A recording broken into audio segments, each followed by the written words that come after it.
Alright, so we got the 225 spoilers, and this chapter is super exciting. We are, of course, continuing the battle between Gojo and Sukuna, because at the end of the previous one, we kind of just saw the warm-up to their fight, and it ended with like a building collapsing and then both walking away from it, joking. So now we're coming into this one, and the chapter starts with a switch in the point of view. All sorcerers are watching Gojo and Sukuna battle through various screens. The commentator of the telecast briefs that Sukuna is using domain amplification against Gojo to neutralize the infinity barrier. Yuta explains that it's the same plan Hanami and Jogo used against Gojo, as they saw in Mekamaru's video. Hikari wonders how it's possible, to which Kusakabe replies domain amplification is an upgraded version of simple domain. So that's pretty fascinating, and to be honest, I'm kind of ashamed of myself that I didn't pick up on that in the previous chapter. So we do straight up see Sukuna doing this, and it was happening as the building was falling on the both of them, and it was in that, I guess, ambiguous sequence, at least at the time, where we saw Sukuna throwing that punch at Gojo, and there was like that cursed energy-ness coming around it, and we saw that it was hitting Gojo's infinity, as Gojo was like blocking it with his hand, but it was like breaking through it. It was like chipping through the barrier, and I just assumed that Gojo was letting go of infinity because, I don't know, Sukuna was just so powerful that maybe it was chipping because of that, and he also just wanted to grab Sukuna and draw him into the building too. But no, that was domain amplification, and as Yuta explains here, it is the same as what Hanami and Jogo used, because before Gojo was sealed in the prison realm by Kenjaku, he had like that warm-up going against them in the subway, and they were using it against Gojo. And think of it as like wearing a simple domain or something around you, where you could just fight against someone and neutralize their cursed technique. But as we'll find out, there is a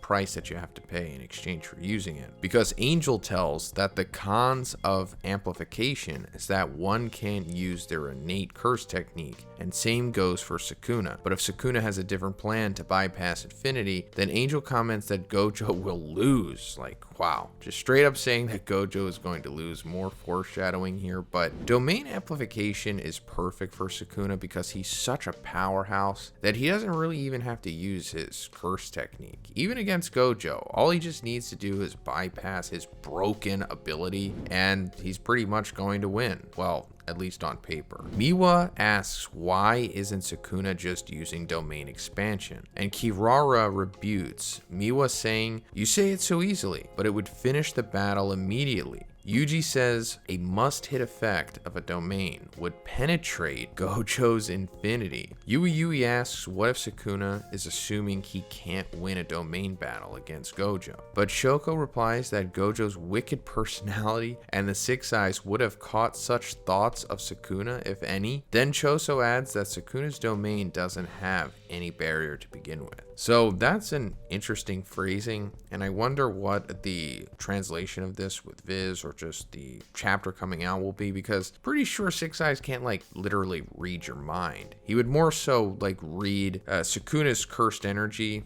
or just how he's going to act using it, not so much like his literal mind. Pretty sure it doesn't work that way. So he would just assume that Sukuna is going to do something based on how he is acting, rather than what he is literally thinking. But also, as they're mentioning here, we know that Sukuna's domain doesn't have a barrier to it. It just kind of spreads out into a radius, similar to what we saw before with Kenjaku, but that's going to come up here. So everyone is shocked to learn the fact that Sukuna's domain is barrierless, and Choso says that he got to know about it from Yuji and Inumaki. And I was wondering that too, and you also could have just cleared that up as Choso simply being in Shibuya when that happened, and he could have just, I don't know, saw it from a side or something, but no, he learned it from Yuji and Inumaki off panel. Miwa doesn't understand how a barrierless domain works, so Kusakabe asks her to throw the water, and Miwa throws a bottle near her, and he gives it back to her, saying that he never asked her for the bottle, just water. And then Mei then says the barrierless domain is like painting without a canvas. So yeah, that's how it was explained when Sukuna originally used his domain. I guess it was the narrator saying that, right? It was like barrierless domain is like painting without a canvas, a true master at work or whatever. But I guess Kusakabe also is explaining it here, just throwing water, you know, as itself. But then if you threw the water with the bottle, then that would, you know, be what the domain is. The domain would be the bottle encasing the water. But Sukuna is just so powerful and skillful that he doesn't need that.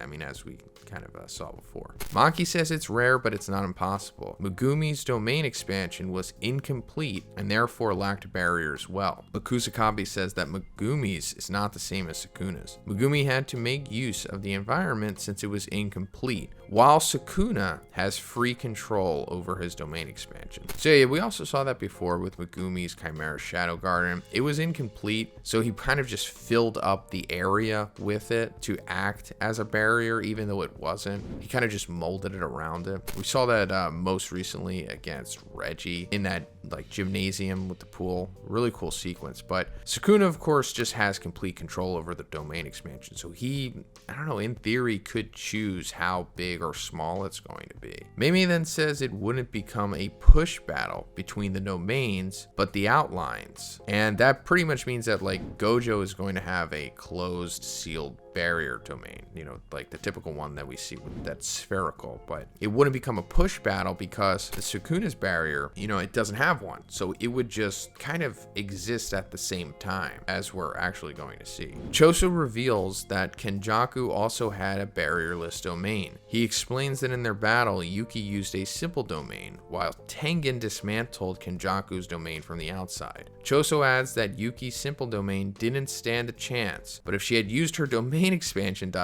So yeah, that goes back to Tsukumo versus Kenjaku, and it was like a serious error that Tengen made in that fight. He didn't want to, I guess, risk Tsukumo using her domain because, as we're going to find out and as we've seen before, like, you don't automatically know if your domain is going to overpower someone, especially at like the highest level. It's a really big risk that can end in you just straight up dying. So Tengen assumed that, you know, let's not take a chance on that, and you use simple domain and I'll try to dismantle Kenjaku's barrier. But it was also kind of like a narrative in that fight at the time as well. It's like, oh, if only Tsukumo just used her domain expansion, maybe she would have lived, but that's neither here nor there. She didn't, and she is dead now. Kashimo adds that Sukuna is godlike when it comes to efficiently using cursed energy. If it comes to efficiency, Sukuna would have already won the battle if not for Gojo's 6 eyes. So first of all, Kashimo is here. We just didn't see him before. Like, that was a big question that we had coming into like this part of the arc. It was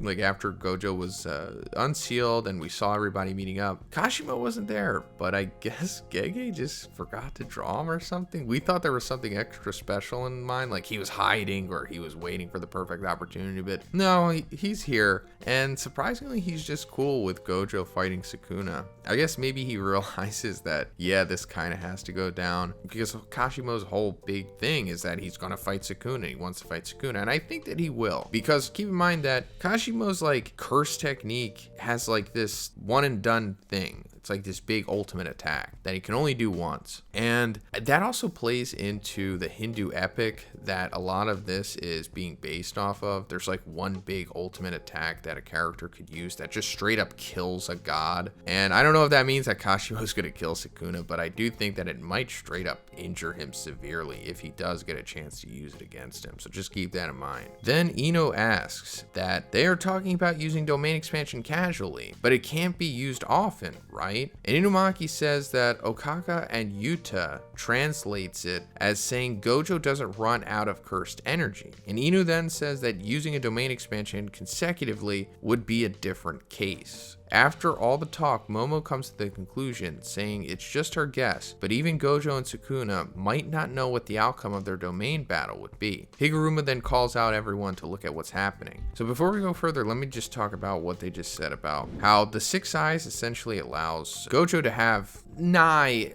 infinite cursed energy, or as they say, doesn't run out of it. But using a domain expansion would be different, especially consecutively. Like, he can't just keep using it and spamming it, like activating infinite void and then using it, busting out of it, using it again. Like, he can't do that. But just using like regular cursed energy in a standard sense, he basically can just keep doing that. And I guess it also goes back to why the military, or why Kenjaku tried to convince the military that Gojo is a valuable asset, because if they like hooked him up to like a generator or something, he could just power forever, essentially. Well, until he died. But anyway, the scene switches to both Gojo and Sukuna opening their domains. So that was fast. Like, from what I've seen in these spoilers, we didn't get to see what happened after they walked away from like the building collapsing and then making a joke about it. So this might imply that after they walk out, they're just straight up both activate their domains. Like, they're not messing around. I thought we were at least going to get a part where, I don't know, they were going to fight with their curse techniques, or at least Sukuna would use the 10 shadows. But no, they're just going straight domain battle. Yeah, and as it says, Gojo's Unlimited Void versus Sukuna's Malevolent Shrine. And inside Gojo's domain barrier, both Sukuna's and Gojo's must-hit effect overlap, and they both get canceled. But if either of them gets severe damage and collapse, the must-hit will affect the opponent in a split second.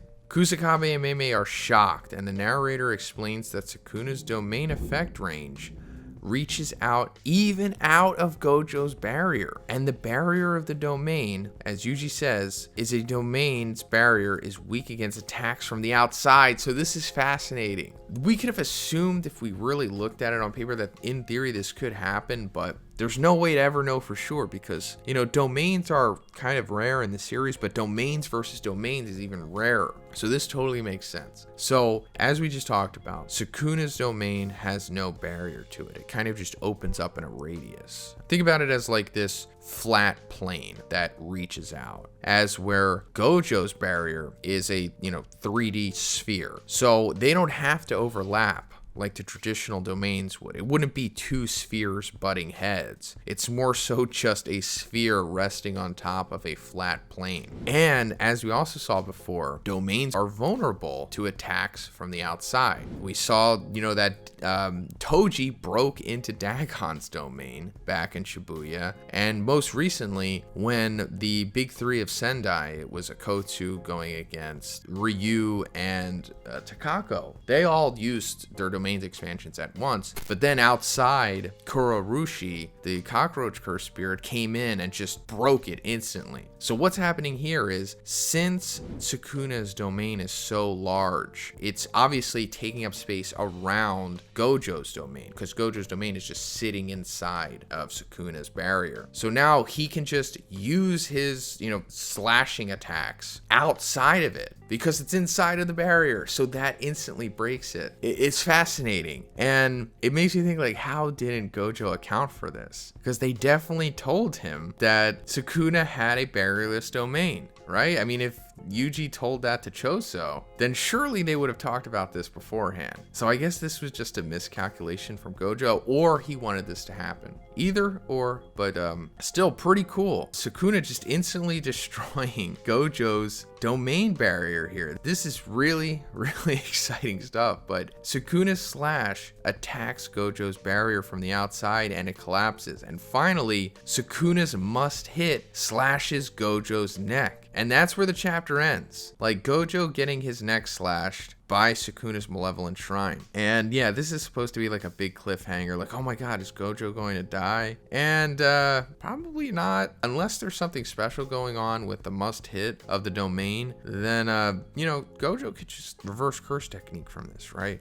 I don't see why he wouldn't be able to, unless this is just the beginning, because it's not like Sukuna's domain is ending here. Like, Gojo is still inside of it. So if Sukuna just decides to just let off with Cleave and Dismantle, then he would just destroy Gojo in theory the same way that he did Maharaga. But it's definitely not going to be that easy. I assume Gojo is going to do something at this point, or I don't know, maybe activate his domain again because he needed this to happen for his plan. It just seems uncharacteristic for Gojo to just this be the end of him. I mean, yeah, he has been trumped before, obviously, Kenjaku with the prison realm, but this is different. I still think Gojo has something up his sleeve for sure, but that's pretty much it for the video, guys. Let me know what you think about this one in the comments, and if you liked it, please give it a like. Please subscribe if you haven't already. Have a great day. I'll see you in the next one.